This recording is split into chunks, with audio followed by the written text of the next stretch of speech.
Hello everybody and welcome to Globe Life Field, where the game that we thought was never going to start ended up being the game that we thought would never end. It was not a good one tonight for the Arkansas Razorbacks. Number 8 Arkansas falls to number 15 TCU 18-6. Sorry, we're still scoring there late. 18-6. Arkansas gave up 19 hits tonight. It was not pretty. If you want a good idea of how things went, the Razorbacks put an entire baseball team's worth of pitchers on the mound. If you were a freshman within 20 miles of here, Dave Van Horn talked to you and gave you a chance to go on the mound tonight. 9 pitchers went on the mound. Over 200 pitches were thrown. 19 hits given up tonight. It didn't start off like it was going to be that bad. Arkansas gave up 3 runs in the first inning, but then Jared Wegman comes up and he hits a monster of a shot. He gets a hold of one that goes over the 410 mark, over the bullpen, hits off the Lockheed Martin sign on the back wall. It was a mammoth shot. It was impressive. Arkansas ties it up 3-3. TCU comes and they score another run in the second inning. Arkansas comes back. Hudson Polk hits a home run over into left field, and we got a ball game. It's 4-4. The energy is high. The crowd is hot. The entire lower bowl had people filled in it. Most of the lower bowl was full. There are areas that weren't full, but they still had a lot of people in them. It was a huge crowd, and it was going nuts. But then things kind of fell apart. You got to feel exactly why Arkansas is going to miss Jackson Wiggins tonight. This should have been a Hagen Smith start. Should have been a chance for Arkansas to get a run. Didn't work out that way. Arkansas just could not keep TCU from hitting the ball, and it just fell apart. It fell apart. On top of that, things got very heated. Arkansas fans got very flustered with the umpires tonight.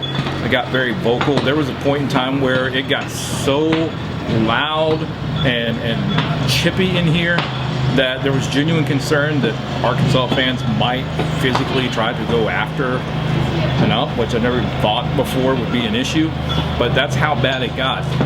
To make matters worse, it's a rule that if you haven't experienced it yet, it's only been around these first couple games, but there's a timer, there's a clock that's involved. It's very confusing. The players don't understand it. The fans definitely don't understand it. There's a countdown that you're going to hear people start chanting over and over and over. It makes the game experience miserable. It caused a lot of issues tonight. Another thing that caused issues was Davis from TCU.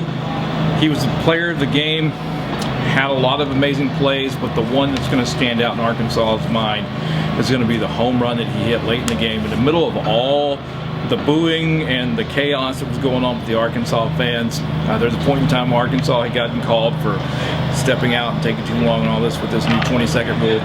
Davis steps out for an extremely long time, undoes his armor completely, redoes it and all that. It's forever. Arkansas fans are losing their minds.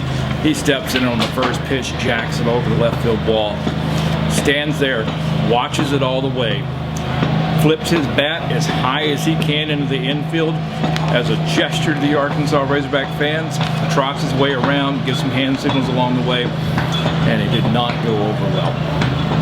By the time this game got late, the TCU fan base started chanting overrated. This is stuff that if these two teams meet up in the super regionals and the regionals, you better believe the Arkansas fans and the players are going to remember this.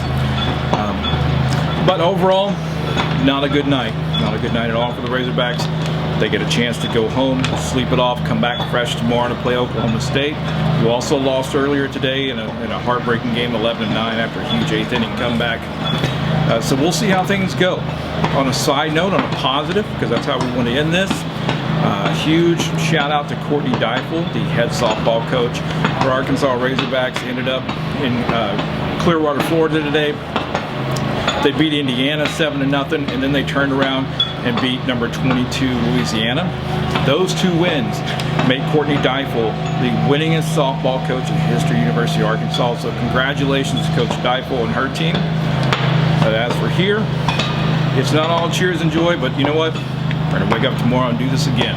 So get some rest. We'll see you back in the morning. For allHOGS, I'm Kent Smith.